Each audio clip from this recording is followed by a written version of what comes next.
ناموں کے معنی اور ان کے مطالب کے حوالے سے ویڈیو بنائی جاتی ہے۔ ایک نام بہت زیادہ پوچھا جا رہا ہے اور وہ ہے روحان۔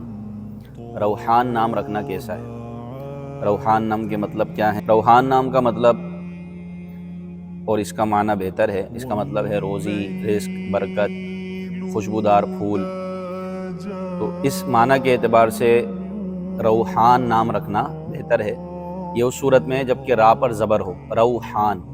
اگر را پر پیش ہو تو اب روحان کا مطلب چینج ہو جائے گا، تو روحان کا مطلب بنے گا دو روح ہے، یہ روح کا تثنیہ بن جائے گا، اس کا مطلب بنے گا دو روح ہے۔